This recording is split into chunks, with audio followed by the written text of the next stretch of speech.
युग युग से इस देश की धरती तुझसे जीवन पागा, तेरा पानी अमृत।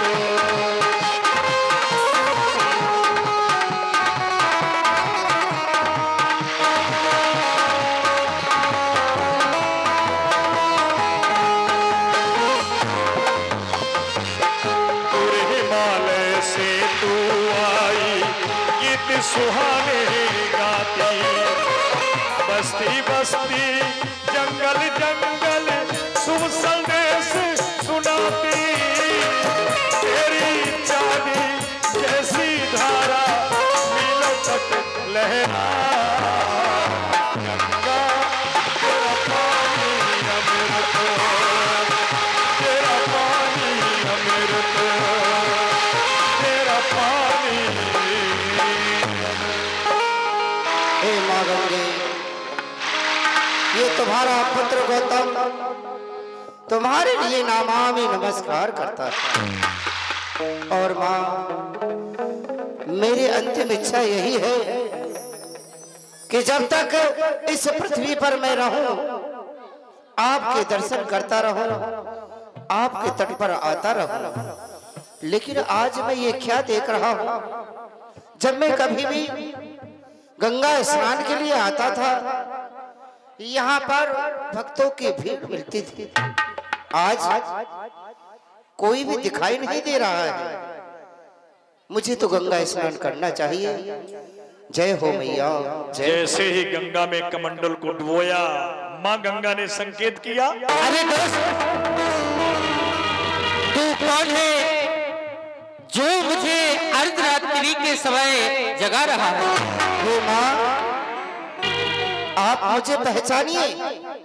मैं आपका पुत्र गौतम हूँ, जो कि प्रतिदिन आपके तट पर मैं आता हूँ माँ।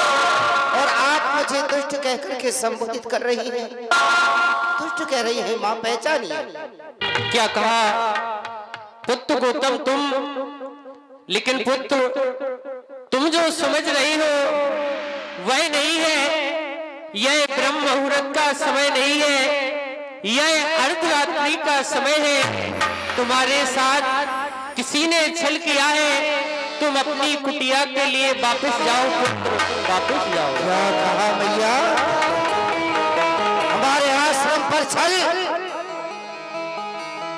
छल करके देखना चाहिए।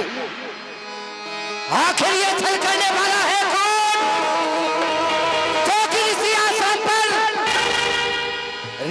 आश्रम पर आकर के छल करने का साहस किया है।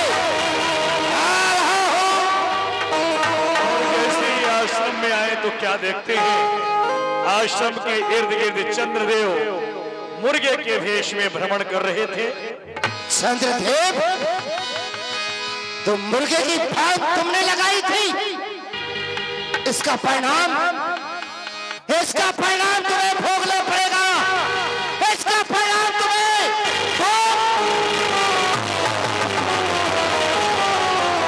ये जो मृगशाला मैंने तेरे शरीर पर मारी है, ये धब्बा कभी भी छूटने वाला नहीं है। और ये सारा संसार एक दिन के लिए तुझे कलंकित अवश्य बताएगा। अरे तुझे देखना भी पसंद नहीं करेंगे। और देखता हूं कौन है। अहिल्या किवाड़े खोल, अहिल्या कुटिया से बाहर। ये तो मेरे स्वामी की आवाज है। यदि मेरे स्वामी द्वारे पर हैं, तो मेरे साथ सोने वाला कौन है? नहीं कभी तो साफ दे दूंगा। ये राजेंद्र देवलोक को छोड़कर एक ऋषि आश्रम पर, वो भी एक ऋषि पत्नी के साथ सेन करता हुआ, तुझे लज्जा नहीं आई? तेरे देवलोक में क्या परियों की कमी थी? एक से सुंदर रंभा, मेनका, उर्वशी, त्रिलोचना इत्यादि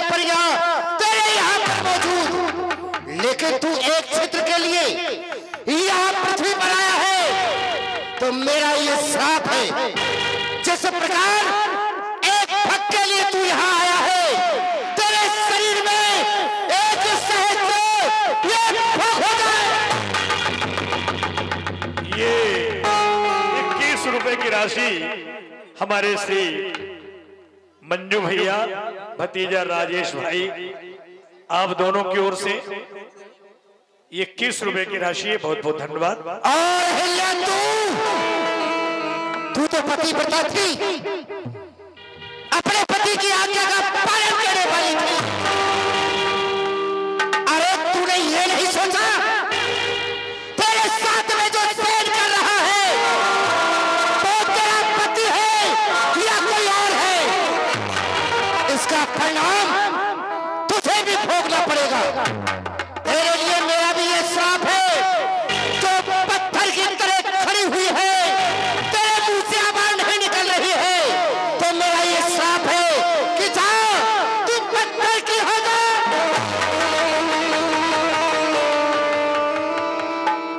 क्षमा कर दीजिए मुनिराज, आप मेरे अपराध को क्षमा कर दीजिए नाथ।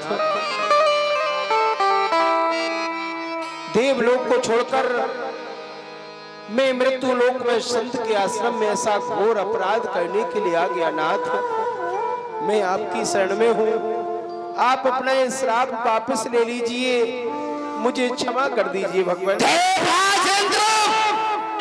तूने क्या ऐसा किया है जो क्षमा के योग्य नहीं है? किसी का जो भाग्य है वो कभी मिथ्या नहीं होगा। मैं आपकी शरण में हूँ, किया अपराध जो मैंने उसी का फल ये पाया है। क्षमा कर दीजिए महामुनि, देवराज इंद्र शरण आपकी आया है। मैं आपकी शरण में आया हूँ नाथ। आपने मुझे जो श्राप दिया है वो मुझे स्वीकार है, लेकिन नाथ इतनी कृपा कीजिए कि मेरा उद्धार कैसे होगा ये उपाय तो बतला दीजिए। ठीक है, संतों का हृदय जितना कठोर होता है उससे कई अधिक कोमल भी होता है।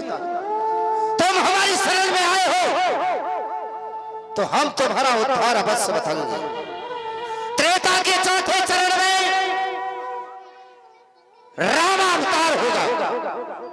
प्रभु श्री राम जनकपुर में जाकर के भगवान भोलेनाथ के धनुष का खंडन करेंगे। वो खंडन की आवाज तुम्हारे इन क्षेत्रों में पड़ेगी।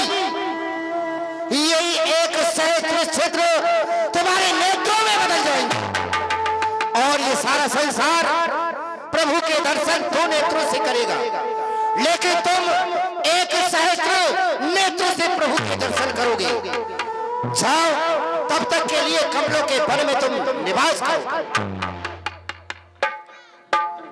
और ये 51 रुपए की राशि हमारे श्री भोलू भैया, मोदी जी, भाई राजू, क्या है, बाबूलाल एवं श्री मनोज पचौरी उल्दर, आप तीनों की ओर से 51 रुपए की राशि है।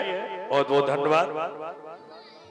स्वामी, यद्यपि मेरा अपराध क्षमा योग्य नहीं है, लेकिन जब आपने इंद्र को उसकी मुक्ति का मार्ग बताया है, मैं भी आपसे विनती करती हूँ कि आप मेरी भी मुक्ति का मार्ग बताएं। देवराज इंद्र को हमने उसका उद्धार बताया, उद्धार हम तुम्हारा भी बता देते। वही त्रेता के चौथे चरण में प्रभु श्री राम जब जनकपुर के लिए जाएंगे तो इसी मार्ग से जाएंगे। इसी मार्ग में प्रभु को तुम पत्थर की शिला बनी हुई नजर आओगी। उनके चरणों की रज लगने से तुम्हारा उद्धार हो जाएगा। पुनः तुम अपने पति लोक के लिए चली जाओगे। जाते जाते इस आश्रम को भी श्राप दिए देता हूं।